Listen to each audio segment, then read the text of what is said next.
because I always think with these things, like, who's in charge of this in the administration? Who's the bureaucrat who's got to, like, phone round would-be assassins? Yeah. Be like, yeah, we're looking for someone, preferably someone really weird who's said a lot of weird stuff in the past. Someone with absolutely inscrutable political opinion. Yes. That's what we need.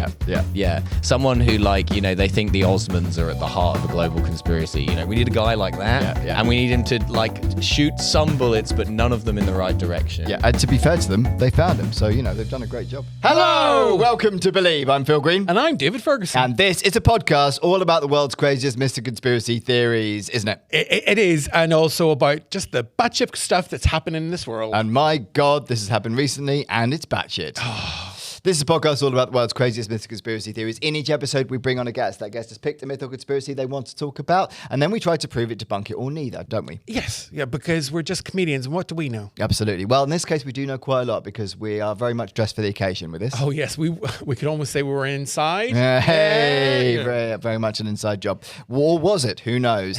If you enjoy this podcast, please give us a little 5-star review. Whether you are listening to us on Amazon, Spotify, Apple, wherever you get your podcasts, or you're watching us on YouTube. Yes, if you're watching us on YouTube, like, comment, and subscribe. Yes, please do subscribe. In fact, subscribe wherever you're following us because then you know when the episodes are dropped. Yes. And that's really important because how are you going to keep up to date with the answers to the big questions in the world if you're not getting the episode when it comes out? Absolutely. How can you be lost for that long without us? Exactly. And if they really want to support us, what can they do? Oh my gosh, we have a Patreon.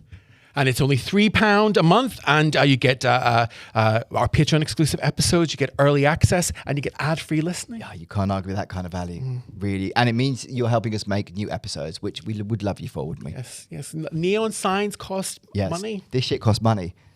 I mean, this doesn't mean anything to people listening on audio, but if you're watching us, this shit costs money.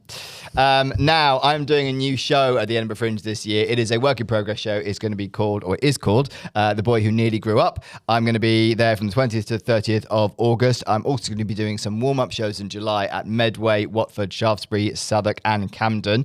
If you would like to come along to those, and please do, because I need some audience to find out whether or not this stuff works, then there will be a link in our show notes, and also you can go on to philgreencomedy.com. Now, George is ready for this one? Oh, he is. Very He's got his excited. hat on and headphones. He looks very professional. Very professional. And who is today's brilliant guest? Today's brilliant guest is Milo Edwards. Milo Edwards. Milo's been nominated for Best Show at Leicester Comedy Festival and Newcastle Comedy Festival. He's also been nominated for one of the biggest awards in comedy, the Next Up Award. He's written for Mock the Week, Late Night Mash, the News Quiz, and Breaking the News, and has appeared on The Naked Week. He also hosts the hit podcast Trash Future, Glue Factory, and Masters of Our Domain. And he will be back at the Edinburgh Fringe this August with his latest show, Catamaran. And what is the myth or conspiracy that Milo's chosen? The second Trump shooting was staged. Oh. Staged. Trumpy. Shooty. No. Or, yeah. Let's bring on Milo. Get out of the rabbit hole. It's a fake. Every single bird in the sky is a robot. It's fiction. Doubt your government. It's an urban legend. Like, if they're actually spraying something in the sky? No way. A stream of absurdity. It's a total fabrication. Welcome to the podcast, Milo Edwards! Hello. Good to be here. I've never had that enthusiasm. Thank you. That's all right. It goes downhill very swiftly from here, but good. It's usually said in a more somber tone. Yes. You're a podcast king. I didn't realize until I did your intro how many podcasts you do. God, I do or have done a great many podcasts. Okay. I'm trying to streamline at the moment, actually. Right. I reckon if I could get down to like 2 podcasts, Okay. that would be great. Trying to pick a lane or two. Yeah. That's See, right. this is the dilemma of the white man. Yes. How many podcasts How should many I do or not? They should redo The White Man's Burden with that in mind. Yes. I think, the podcast is the new one. They don't understand the weight of expectation on our shoulders. Exactly. Yeah. It must be liberating not to be a white man, Absolutely. to not have to do any podcasts. Yes, absolutely. You were commenting on Milo's shoulders. Oh my God, I'm deeply distracted. I had seen photographs of you, Milo, and I've even watched video of you, and I did not know that you were this hench. You are ridiculously buff. Oh, thank you very much. I wish. People do sometimes say this to me, but I don't feel very buff. Do people say it on stage? Do people comment you on stage or not? No, not often. But sometimes it's just like in person. People are like, "Wow, you're so." I don't know whether it's just because in the comedy industry everyone's so out of shape. Yes, that being a bit in shape. There's Ken Grinnell has the body of a Greek god. Okay. Cathal O'Riordan looks like he's made out of rope, and you have amazing. Yeah, Cathal works out a lot. Oh my god, yeah. You have great arms. I call him Guns O'Riordan. You are right, actually, because the nature of what we do is not constructive to having a healthy lifestyle at all, because we are out late, eat shit, drink, and get up late. Like, it doesn't work at all for what we do. But all the great stuff. Yeah, all the great stuff. Exactly. I actually lived next door to Cathal O'Riordan for did you? 2 years, and neither of us knew about it. Really? It was so funny. Like we bumped into each other at a party, and then we discovered that. I mean, it was actually my girlfriend's place, but I was like there a lot. Yeah. And then we were like, well, where do you live? And then we just basically realized we'd been living next door to each other, and we had no idea. And we somehow never bumped into each other. And I then proceeded to bump into him every single week. From then on. Okay. Yeah. That is London to a T, though, isn't it? We just do not know our neighbours. It's not a thing. That would never happen in the north. Well, I know. Yeah, I know exactly. some of my neighbours because they're drug dealers. So. Okay, fantastic. Well, those are good neighbours to have. Yeah. Well, no, see, I don't do any of that. But the option's there. The option is there, and right now you need a shower. So we should give some context to that, because that sounds aggressive. David's bathroom is being redone. He joined the gym opposite to use the shower, and then found out the gym was closed for 3 weeks. Yes, for refurbishment. Yes. I see. You joined the gym specifically to use the shower. Didn't even join the gym to use the gym. Okay, yeah. Well, no, because this is something I've been threatening since we started this podcast. I'm going to get fit. Like, I love the idea of us having a new season, and I'm all hench, and like yourself. And, you could be the Ken Grinnell of this. I remember when I saw Ken, like, without like loads of layers on, because he always wears lots of sweat, and I was like, Jesus Christ. Ken is a comedian and a very well-known roast battler. Oh my God, he is brilliant. Go. Not just a random dude that we're talking about. Yeah. Well, I am a stalker. Anyway, no. And he's got a great OnlyFans as well. Yes. Fuck, I wish. No. And can I say it's very reasonably priced? Wait, does he have a OnlyFans? No. Okay, sorry. Thirsty homosexual. It's one per version at a time. Okay. I mean, he may do. He may do. I can't say for certain that he doesn't. Well, OnlyFans does the comedy. Like, you can be a comedian on OnlyFans. Like Mary O'Connell, she won the OnlyFans prize. Yeah, that's true. Bring her show to Edinburgh. Yeah. And I don't know if they're still doing it, though, but that was when they were trying not to be smut merchants. Yeah. I don't know whether it's like a regulatory thing, because if it's like entirely porn, then loads of like transaction companies won't work with you. Because I think if you're making that much money out of porn, why would you bother doing anything else? It seems crazy to me. Self-respect? No. It's like Pornhub launching a credit card. Like, what's the point? Like, you've got your business model. It's fine. Yeah. But I don't know. But yeah, I think they are still doing it, the OnlyFans comedy. Yeah. We should get on OnlyFans. We should. You can imagine the brainstorming meeting they had at OnlyFans. It's like, right, should we diversify into the arts? Can you imagine them all sitting there going, the arts, we should be in the arts. What can we do? Oh, stand-up comedy. Yeah, that's a natural progression. What's a group of people who love taking and sending pictures of their dick? Stand-up comedian. It's perfect. Actually, very true. That's very, no one here, obviously. But none of us. Occasionally that happens, yeah. Good. So, Milo, Mr. Conspiracies, what do you think of them? I enjoy a good conspiracy theory. Okay. I have a little theory about conspiracy theories, which I think conspiracy theories basically they're in two groups, and there's one group which is like total anti-Semitic lunacy. Yep. And then there's the other group, which is stuff that just happened, but we're not ready to admit that yet. Okay. And it's sort of interesting that they're both grouped under this head, like the regularity with which the US government will just admit to something they did 40 years ago and be like, oh yeah, no, we did kill that guy. Yeah, we totally did that. Yeah. But then half the time it's like, there are lizards in the moon. And I'm like, I'm not sure there are lizards in the moon. No, they're here on Earth. Yeah. There's Nazis in the moon, but there's Nazis not there. No. And the moon is hollow. Yeah, the moon's hollow. And also a hologram. Yeah. Okay, that makes sense. Well, I mean, to be honest, if the Nazis have to be somewhere, the moon's not such a bad place for them to be. Absolutely right. I think that's sort of a, I mean... I think they're probably in the Antarctic. You think they're in the Antarctic? Yeah. Okay, That's the other place the Nazis are. Nazi penguins. Nazi penguins. Oh, apart from Central America. Kind of similar uniform. I kind of see that. There is something style and the marching, the whole thing. Yeah, they do love marching. I've never seen Nazis huddle for warmth, but well, If it gets cold enough. If you sent them to the Antarctic, maybe they would. Got cold in those trenches, Milo. Actually, to be fair, in Stalingrad, they almost certainly were. Absolutely. Yeah. Exactly. You do quite a lot of political stuff on your podcasting and Yeah. I've been associated with politics. I've been associated with it. Yeah, I've been known to make the odd political quip. Have I got news for you? I am available. Yeah, absolutely. Nice plug. That's good.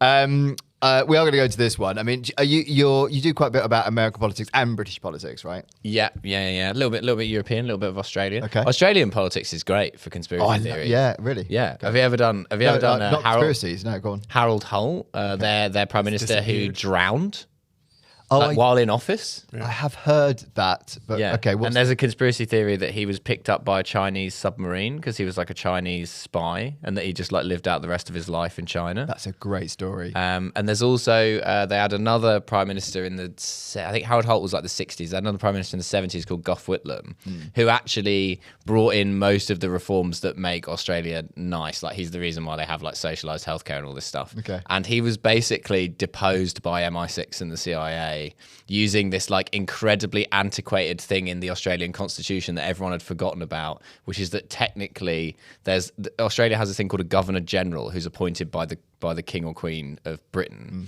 and this person can just like sack an Australian Prime Minister and force an election. Wow. And sort of everyone in Australia had kind of forgotten that was the thing. Yeah. And then supposedly the CIA and the MI6, they leaned on the British government to make the royal family do this. And he was sacked and they elected someone else because he was like too left wing or whatever. Oh, wow. So there are some good Australian political story. conspiracies. Yeah. I like that. I mean, because they used to change their prime minister all the time, right? Didn't they? And now, and imagine that. Yeah. Yeah. And actually, those two Australian ones are a great example of the two sides of the squad I was talking about, because that CIA MI6 thing absolutely 100% happened. Whereas I do not think that Harold Holt was picked up by a Chinese submarine. Great if he was. Yeah, it would be great. Such a good story. Yeah, he's got a Huawei somewhere. Yeah, He's yeah. playing Fortnite in Shenzhen. Well, isn't the lead of the Church of Scientology is living on a boat somewhere, isn't he? Oh no, that was Church of Satan. No, L. Ron Hubbard was on the Sea Org. He was in international water, so he couldn't be arrested. Yeah. So that was L. Ron Hubbard, but he died in, I think, 89. Yeah. He's dead. It's Miscavige is now the head of Scientology, but his wife's missing. Okay. You never want to be an international really waters guy. don't. No. The connotations are not good. No, they're not, are they? Like, I guess you could be in international waters for like Julian Assange reasons, maybe, Yeah. but it's more likely to be sort of Gary Glitter type reasons. Yeah. It's It's not going to be a cool reason. Assange or Glitter, the two poles. That's right. Yeah. Which way, Western man? I mean, there's some overlap there, allegedly. Yeah. Anyway, so the Trump White House shooting. So there's one we're talking about specifically today is the White House Correspondents' Dinner shooting, which was the most recent Trump shooting. We are going to talk a little bit about the previous one as well. Milo, you're a Trump fan? He's a great guy. Like, what can we say? He's got great opinions, and he does very good things. The Strait of Hormuz, who needs it? And now we know why you chose this one. Absolutely, yeah. I thought let's play to my strengths. Yeah. With a bit of Trump stuff. Yeah. I do think Trump he's one of the funniest guys who's ever lived. It's highly unfortunate that he's president. It would be great if he had like a talk show. Yeah. Sort of anything where he didn't have to kinda make did have any his own show. decisions. Yeah. Yeah, exactly. If he could just be in the lane of being like a catty, bitchy guy on Yeah. TV, that would be great. But unfortunately, he does seem to be starting a war with Iran. Yes. Which is not ideal. Not ideal. No. But I mean, from a comedic perspective, he's great. Oh, phenomenal. Yeah. Yeah. He's a gift every day. Yeah. It's beautiful. It's We'll miss him when he's endless gone. as well. It's just an endless, constant conveyor belt of more stuff. And If it wasn't for Celebrity Apprentice, Joan Rivers wouldn't have had the final act of her career. They brought her back. We did. okay. Oh, yeah. My absolute favourite Trump is when he was... there's two. Him finding out about Ruth Bader Ginsburg's death. That's a great one. What? I'm genuinely sorry to hear that. And my personal favourite is that it was a more recent one where he was talking about Ozempic. Yeah. And he's talking about, he's like, I got this friend. He's a businessman. He's a very rich guy. You'd all know him. Okay, he's very overweight. He's in the UK. I called him. He said, Mr. President. He always calls me Mr. President. Very respectful. He said, Mr. President, I'm taking the fat shot drug. And I said, it's not working. took the roof off that press conference. Yeah. He's yeah. great. Yeah. and now all that's going around in my head is who the fuck was he talking about?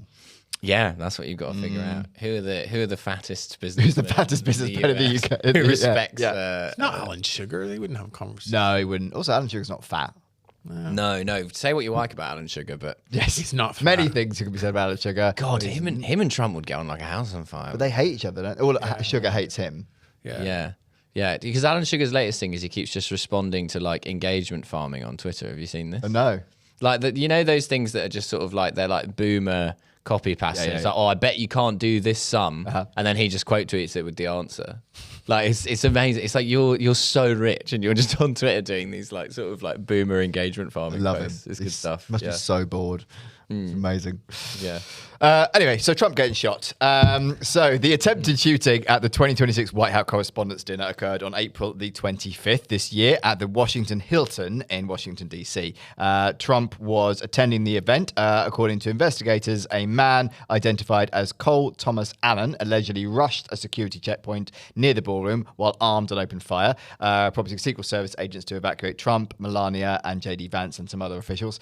One Secret Service officer was struck in a bullet-resistant vest and survived, while the suspect was taken into custody. Federal authorities later charged Allen with attempting to assassinate the president and related firearms, alleging that he had traveled to Washington intending to target Trump. The dinner was immediately cancelled and later rescheduled with enhanced security measures. So that is all true. All that stuff happened. The reports that have come out of it, or some of the speculation that's come out of it, is that people are suggesting this was a false flag operation, essentially. So for anyone who's not familiar with that term, basically means a manufactured crisis, a political spectacle which was designed to benefit the Trump administration. Reports documented hundreds of thousands of posts immediately after this, and actually since then, using terms like staged, false flag, despite the lack of evidence supporting those claims. I could see why that would happen. Yeah. Yeah. I mean, would Trump ever lie? Well, When has he ever lied? one of the things about it is because he had never attended the White House Correspondents' Dinner as president. He'd been there as a guest previously. Very famously. Very famously, right. When he said to Obama, I'm going to take your job. Yeah.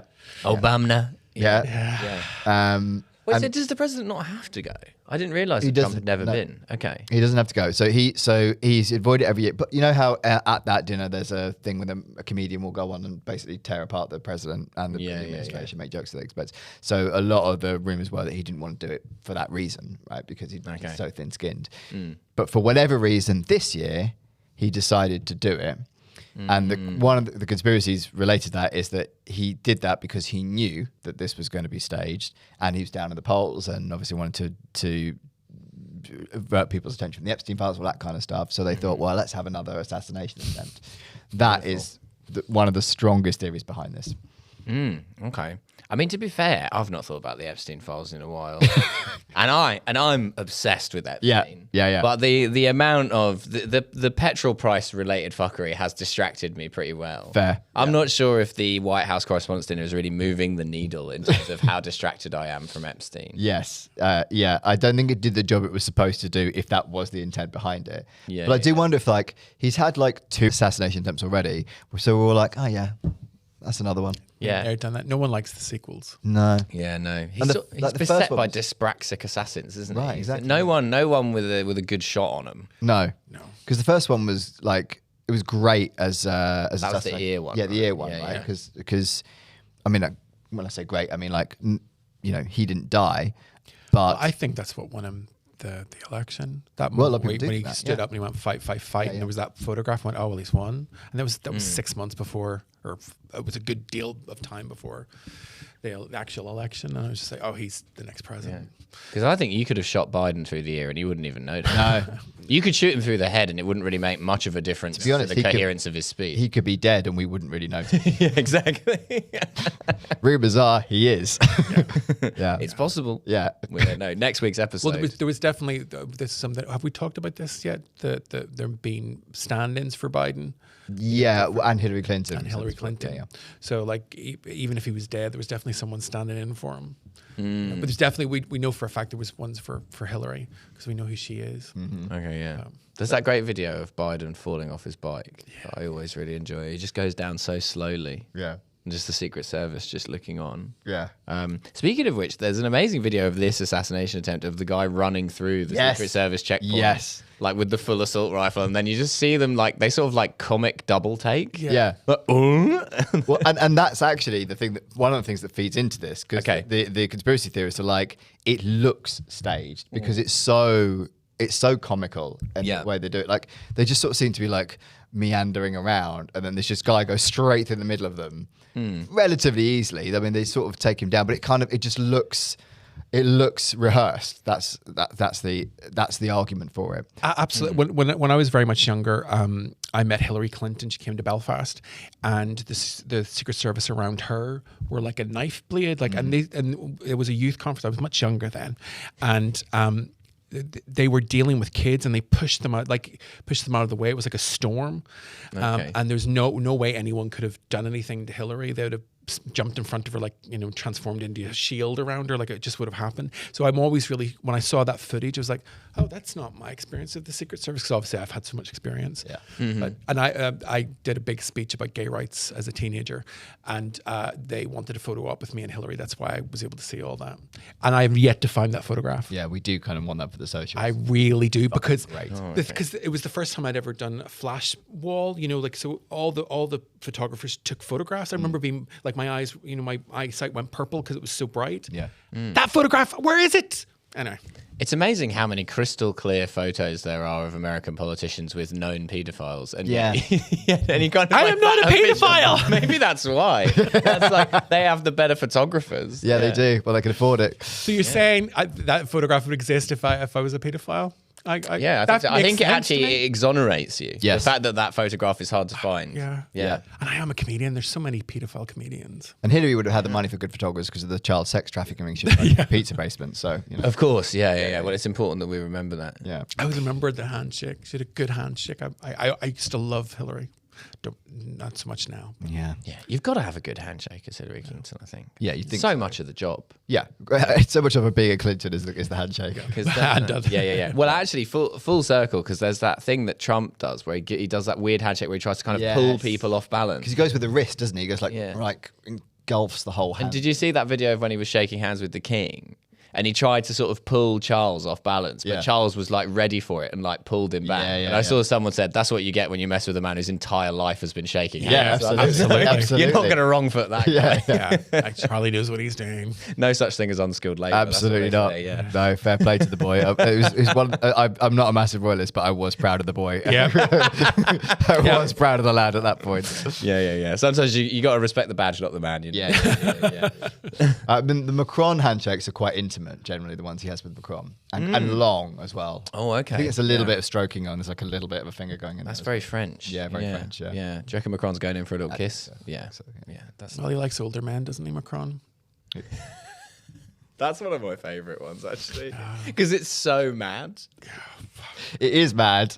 This is the conspiracy that Brigitte may not be a woman and is also older, quite a lot older actually than Macron.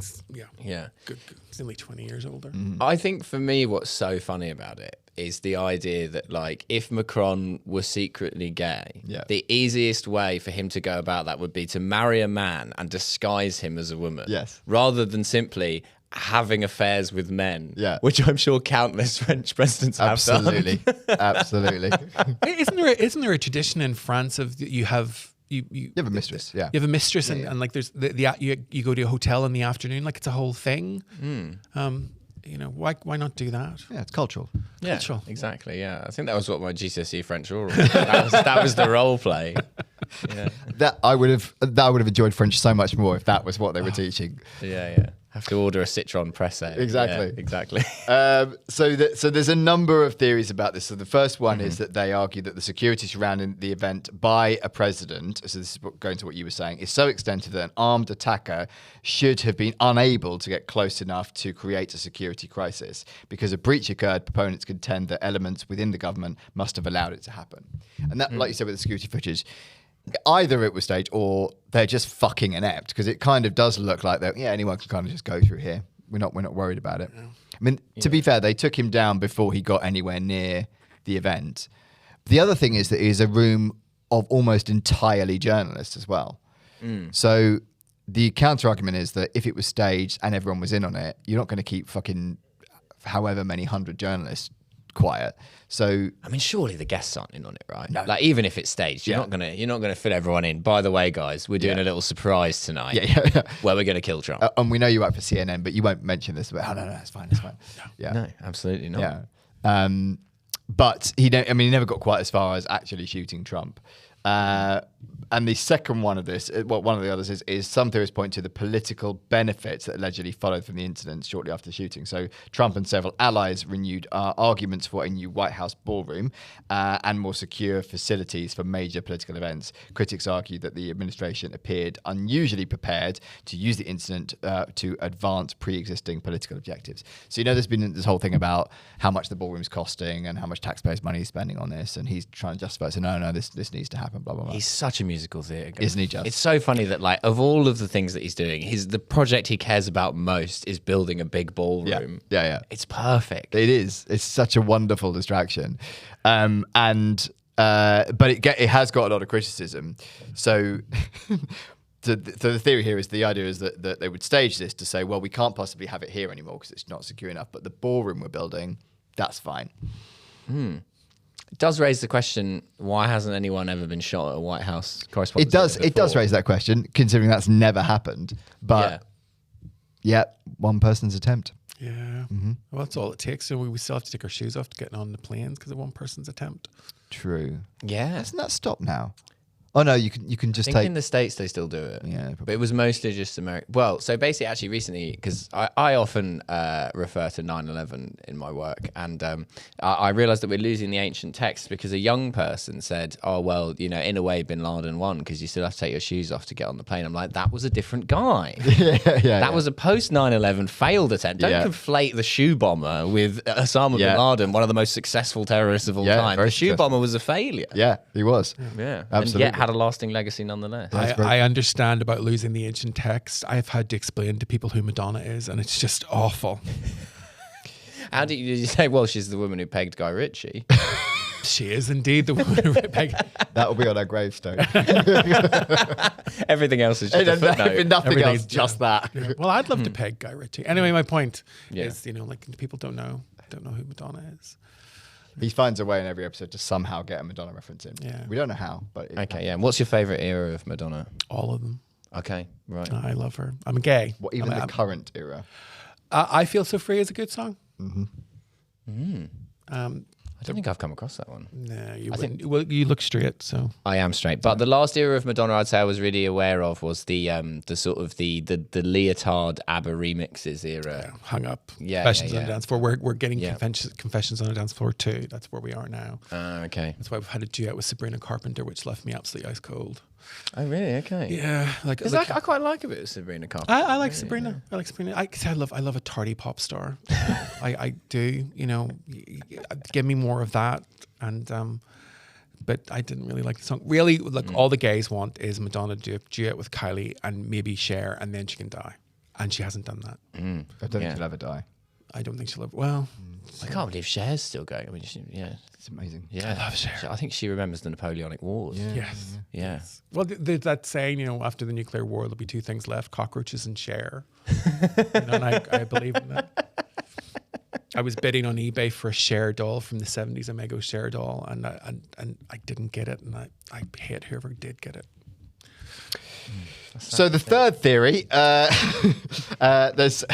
supporters have cited the theory that comments made before the event by administration figures that were later interpreted as suspicious. One widely discussed example involved remarks about shots being fired. So I think this is a press secretary or White House press secretary. Yeah, saying shots being fired. And it's quite a well-publicized interview. And she was like, how do you think the president's speech is going to be? What do you think is going to happen? And she said, I think it's going to be a big event, an amazing event. It's going to be a bit controversial. I think there'll be some some shots fired. And the interviewer laughs at that, and then they sort of carry on the conversation, right? And that is the thing that's picked up on a lot. It's like sort of indicate what I would argue. Foreshadowing. Foreshadowing. No shots were fired, actually. No, so she got it wrong. I mean, you're right. She did get it wrong at the end, but it seems a bit on the nose if she was in on it. This is an issue. You know, there's that Nick Mullen bit of stand-up about 9/11 conspiracy theories, where he's like talking about the meeting at the CIA where they're like, right, well, we've planned out 9/11. That only leaves one thing: time for the clues. That's right, it's clue time. We better leave clues for people to find. And sort of like, I think that does hold pretty well as a takedown of most conspiracy theories. Yeah. However, in the case of the Trump administration, they are so dumb that I can see them leaving clues for like some reason. They're almost the only people who I could plausibly believe are like, well, I'm just going to leave a little hint for this incredibly illegal conspiracy. I mean, you've got to make it fun, haven't you? Do you know what I mean? Like, you may as well. Yeah, like an Easter egg hunt. Yeah, exactly. Yeah, exactly. They're a vibes-based administration. Very much very vibes-based. Yes, That's a good description. I quite like that. Yes. Trump administration, it's vibes-based. Yeah, there's a lot of policy U-turn. Yeah. Based on sort of whims, because Trump he just wants people to take him seriously. He wants to be respected. He wants to be told he's a special boy. And as soon as whatever he's doing no longer serves that, he will change course. Oh yeah. He's it's one of his few redeeming qualities is that he is actually, in a way, almost no politician is quite willing to completely abandon a long-term commitment if he thinks it's not working. Yeah. Absolutely. Yeah. That's the way I am as a comedian. All I want is someone to tell me I'm a good boy. We like you. That's it. You can pay for that, you know. I'm poor. Oh yeah. Well, after the gym membership. Yes. Some theorists have also argued that the timing of the event was politically convenient. Various online commentators suggested that the incident distracted from unrelated political controversies, boosted sympathy for Trump, or reinforced narratives about threats against him. These arguments are largely based on interpretations of political incentives rather than direct evidence. So this is basically, I mean, Epstein files being a classic example, but essentially everything else. I mean, it was a distraction, but what I would say is this happened, well, by the time we were recording this a couple of months ago, we're kind of forgotten about it now. Yeah. It's like it's not really being talked about now. Do you know what I mean? Stuff happens at such a remarkable pace at the moment that like stuff where you're like, oh yeah, that did happen. Yeah. Like all the Minnesota ice stuff was this year. Yep. It's like it feels like it was centuries ago. Yeah. And so there is that, like, I think even stuff that would have been the thing of the year. Yes. Like 10 years ago is now just, it's barely a blip on the radar because there's a whole war with Iran. We have to deal with that. Things just move on, and it's like how many more life-altering things are going to happen before they stop happening. You know, unprecedented times keep unprecedenting. Yes. Yeah. I think it was Madonna who said that. One thing that, one argument for this is that this actually wouldn't be a particularly difficult thing to stage in a sense, because ultimately he never got close to actually shooting him. Getting just one guy to run through and getting that one guy to shut up probably isn't particularly difficult for the US government.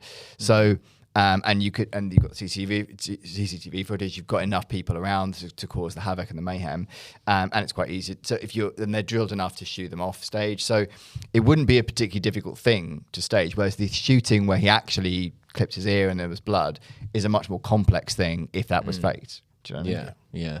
They'd have had to have Claire's accessories. They would. On it. They would. Yeah. Someone providing some kind of ear squib device. Yeah, exactly.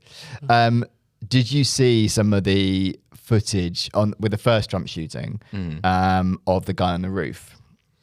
And him being there for a very long time. He was there for a long time. I'm trying to remember now because it was a couple of years ago, again, it? right? It's moved so quickly. Yeah, I remember him being there because he got shot on the roof, right?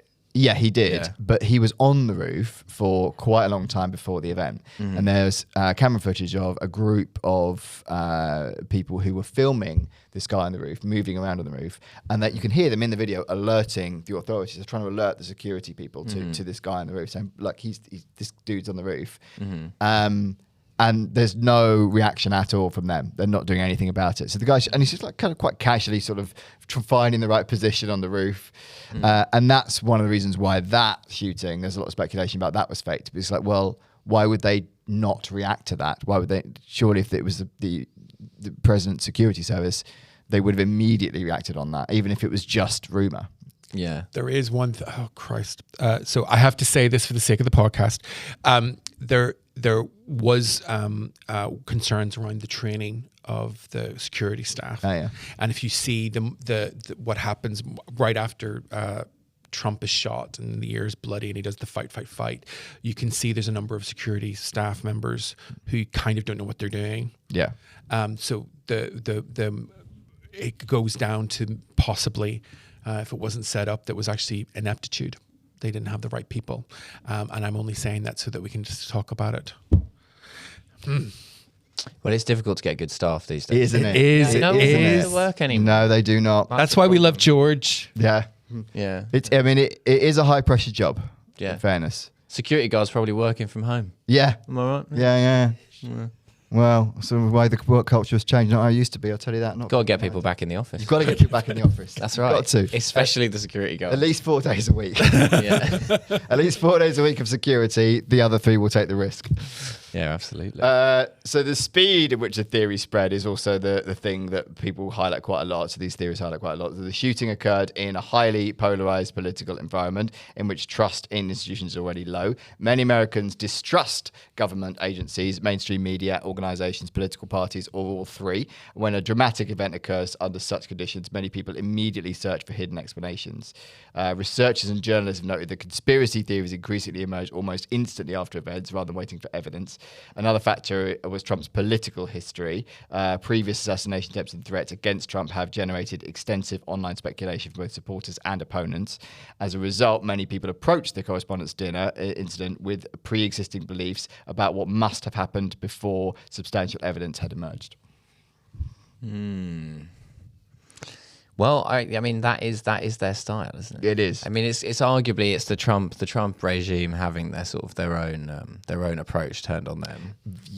Kind of is exactly that. Yes. Yeah, they have created an information environment in which no one believes or anything anyone says. Yeah, and that is the sort of wonderful irony of it is that even if they didn't stage it, people don't believe it. People don't believe it because they have created an environment where people don't believe things because they've told everyone that a lot of shit stuff is fake news. Yeah. Yeah. I've often heard this said about the Russian government's approach to propaganda is that like they just kind of put so much stuff out there that's completely mental. Yeah. Of which the aim is not to get you to believe their version of events, which is like, you know, whatever it is this week, there's a thin line of Nazis in Ukraine who are shooting at both sides or whatever the hell. Yeah. Like, but it's just simply just give you the idea that like, well, nothing is real. Yes. Everything that people say is total nonsense. And Yeah. so like you can't believe what anyone says. And it feels a bit like the Trump plot, like either deliberately or otherwise, have kind of done this same thing. Yeah. By just saying so much mental stuff, they've now created a situation where like nothing they say or that anyone else says is sort of given any credulity anymore. Yeah. And I'm not really sure who the ultimate beneficiary of that is.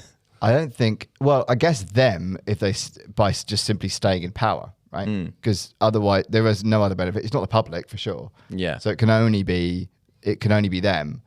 But but ultimately Trump is, as you said before, only really about himself. He doesn't really care about policy. He doesn't really care about change. He just cares about staying in power and being respected. Right? He wants to listen to Memory from the musical Cats on a golf cart. Yes. Yeah. Yeah. Who of us don't? Well, I mean that is quite a nice afternoon. Yes. Yeah. Yeah.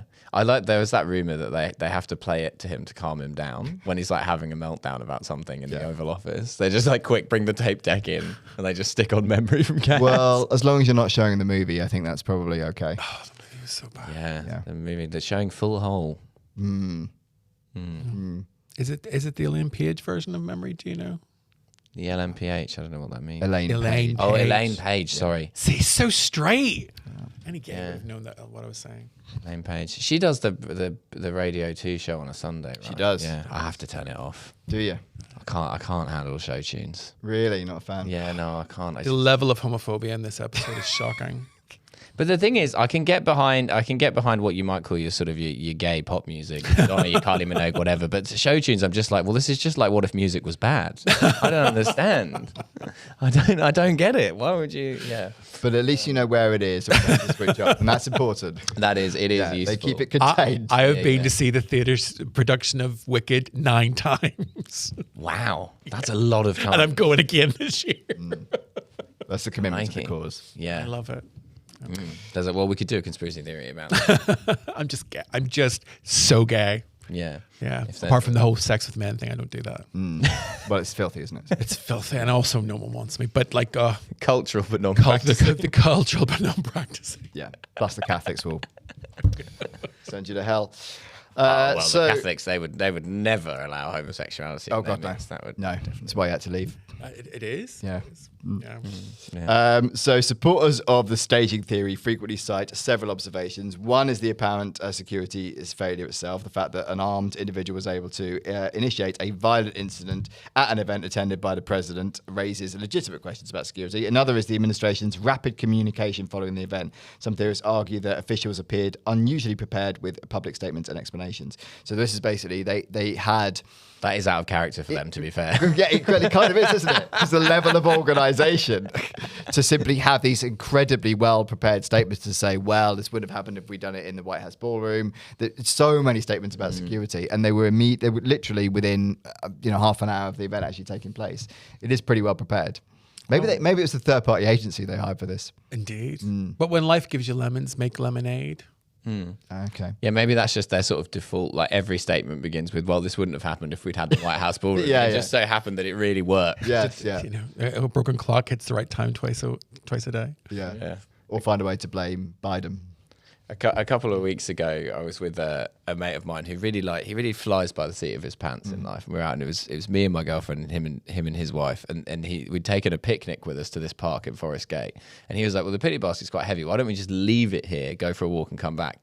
And the three of us, apart from him, were all going like, "That seems like a crazy move in a park in Forest Gate. Like, I'm not sure that's a good idea." And he's like, "This park is very safe. I don't know what you're on about." And at that precise moment, a woman walked out of the woods and went, "Someone in there's just been stabbed." and maybe that's kind of what happened to Trump. He had this statement about the ballroom ready to go, and fortunately, yeah. It doesn't mean the picnic basket wouldn't have been safe, though.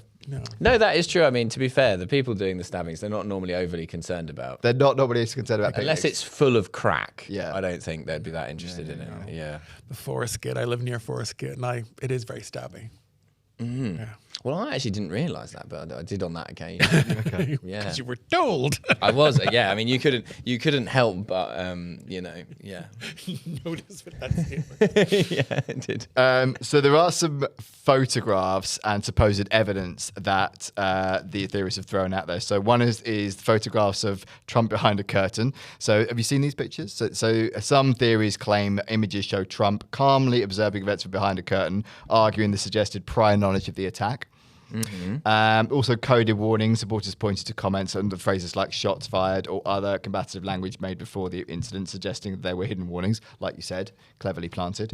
And interrupted broadcasts. Some claim that disruptions or changes in television coverage indicated an effort to hide information from the public. But he never got into the ballroom, so he would never have been in front of a camera. He was at the dinner.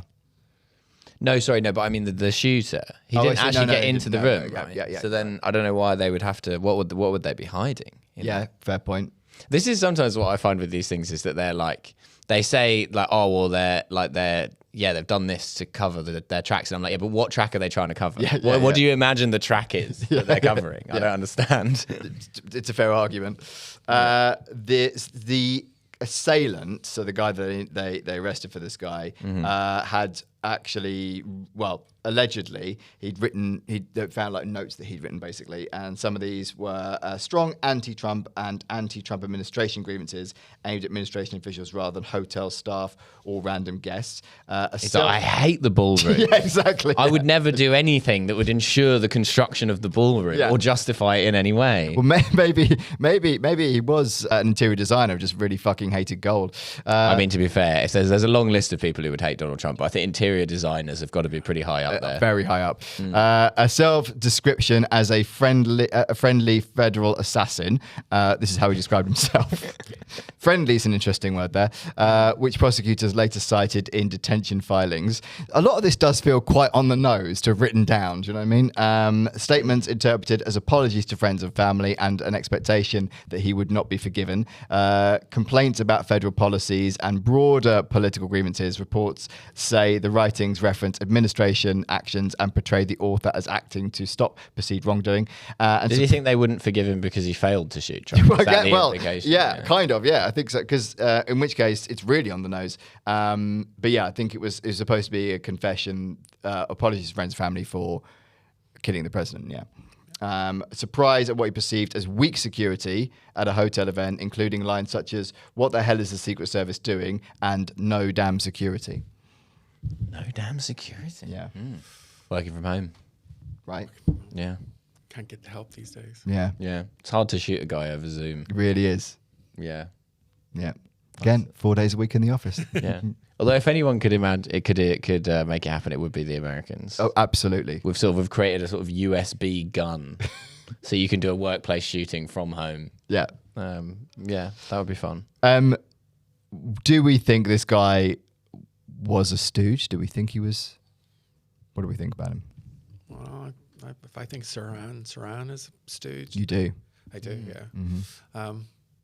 But it didn't happen kind of thing. Like as much as It's just like if it's stooge or just someone that was having a bad day that they thought, well, if we let this play out, we can get something from it. So I'm not saying it was necessarily staged, but they went, oh, we can make this work for us. Yeah, and that is one of the big theories is that yes, it wasn't staged, but they sort of let it happen to a certain point where it wasn't dangerous in order for it to then be a narrative. I mean, it's quite risky, that, to be fair. Yeah, yeah. But I mean, what do I think? How organised are they? I don't know. I mean, given their failure to really organise anything to their advantage, it does seem unlikely that they've succeeded on this occasion. I mean, they started a war with Iran, and now the objective of the war with Iran is to get things back to how they were before the war with Iran. Yes. It doesn't strike me as hugely likely that they would successfully have staged. No, it's almost as they didn't think it through, but it is almost as though because I always think with these things, like, who's in charge of this in the administration? Who's the bureaucrat who's got to like phone round would-be assassins? Yeah, and be like, yeah, we're looking for someone, preferably someone really weird who said a lot of weird stuff in the past. Someone with absolutely inscrutable political opinions. Yes, that's what we need. Yeah. Someone who, like, they think the Osmonds are at the heart of a global conspiracy. We need a guy like that, and we need him to like shoot some bullets, but none of them in the right direction. Yeah, and to be fair to them, they found him, so they've done a great job. Yeah, job done. Yeah. But they didn't find a guy with a name as good as Sirhan. I mean, no, that is true. It's quite a dull name. Yeah. Say that. Maybe that's why this hasn't sort of continued. What is his name? I can't remember as we're talking. Exactly. That's how boring it was. His name was Cole Thomas Allen. Why is it always 3 names? Americans love that. Yeah. They do, yeah. 3 names, 0 shots on target. Yeah, exactly. Yeah. So the theory that the White House Correspondents' Dinner shooting was staged emerged rapidly because it was aligned with broader patterns of political distrust, institutional skepticism, and online conspiracy culture. Supporters point to security failures, political incentives, suspicious timing, and the administration's subsequent messaging as reasons for doubt. However, the publicly available evidence does not presently substantiate the claim that the event was staged. Reports from multiple organisations, criminal charges against the suspect, eyewitness accounts, and investigations have not produced evidence of government orchestration. The strongest arguments supporting the theory are based on suspicion and perceived motive rather than proof. So, Milo, was the Trump White House Correspondents' Dinner shooting staged? I don't think it was. Okay. But I do think it told us something very important about America and why it will ultimately fail as an institution. Okay. Because you remember there was this whole controversy about how loads of the people, attendees at the dinner, while they were being evacuated, were like swagging bottles of wine and stuff and drinking them on the way out. And the American media was like, this is disgusting and whatever. I was like, I can't imagine how that could be more different from how that would be treated in Europe. Yeah. That would be treated as like, well, obviously you would do that. Yeah, you're not going to stop drinking just because you're being evacuated from... There is a video of one guy at the back of the room who does not get under the. Everyone else dives under the table, and he just carries on eating a salad and drinking his wine. He's quite an old guy, and he's thinking, well, fuck, if I'm going to go, I may as well enjoy this. Yeah, it would be so funny to be the one guy who got shot, and it's because you just refused to stop eating a salad. Yeah. Maybe it was a really good salad. Yeah. You think the budget be high? Yeah, I respect that. It's like how that thing until about 1900, British naval officers weren't allowed to duck. It was considered ungallant to duck under incoming fire. Wow. And that's that. He's taking that attitude into eating a salad at the correspondence dinner. He's like, if I die, I die. I'm going down with this ship. It wasn't duck salad. Sorry. Yeah. Hello, very good. Might have been a Caesar salad if there had been an assassination, but there wasn't. I would hope so. A too brute. David, was the Trump White House Correspondence Dinner shooting staged? I don't think so. I think at best it was capitalized on something that was happening anyway. Yeah, I would agree. It seems completely pointless. Yeah. Why do it? And if they did, to be honest, they'd already done it once, much better before. Yeah. So. Yeah. You know. And then there was that other one on the golf course. Yeah, that was a really shit one though. Yeah, that was quite shit. Guy was just in a bush. Rubbish. Yeah. A guy in a bush. Grassy knoll, perhaps. Yeah. Yeah. If you're a guy in a bush, you've really got to nail the assassination. Yeah. Because it's so derivative. It's so obvious. Yeah. You know. Well, I mean, and the JFK assassination, they very much did. You know, that's how to do it. Yes. Yeah. Exactly. Yeah. Getting shot from a book storage facility, one of the last places you'd expect to get shot from. Yeah. You feel safe with books. I do. Yeah. I do. If that's where it happened from. Well, yeah, of course. Maybe Milo. his head just did that. Yeah, maybe it was. Maybe it was. Yeah. Would you like to look at this cover? Tell people where they can find you, follow you, and all that sort of stuff. Hello, my name's Milo Edwards. I have a bunch of comedy specials out on YouTube. There's a new one coming out very soon. You can also follow me on Instagram at Milo_Edwards and TikTok at Milo Edwards 3. I don't know who Milo Edwards 1 and 2 are. You're very welcome to check them out as well. Did you check that, or did you just go straight in with 3? it just automatically generated. Okay. And at the time, it was like when everyone was just figuring out what TikTok was. So I wasn't making a TikTok that seriously. So I was just like, yeah, fine, whatever. And then now that TikTok is actually quite a serious part of my online brand, I'm just sort of stuck with that. Okay. So follow Milo Edwards III on TikTok. Milo Edwards III. Absolutely. Would you both like a Trump joke to end the podcast? Oh, yes. Okay. Please. Yeah. What does the Trump administration use instead of emails? Alternative facts. Yeah, that's good. Nice, isn't it? That is good. Right. That's one of the better ones for this podcast. That's the end of the podcast. Thanks for listening. Bye. Please give us a little 5-star rating wherever you get your podcasts. And if you'd like to help support us further, why not check out patreon.com/BelievePod for exclusive episodes, early access, and ad-free listening. Remember, we love you.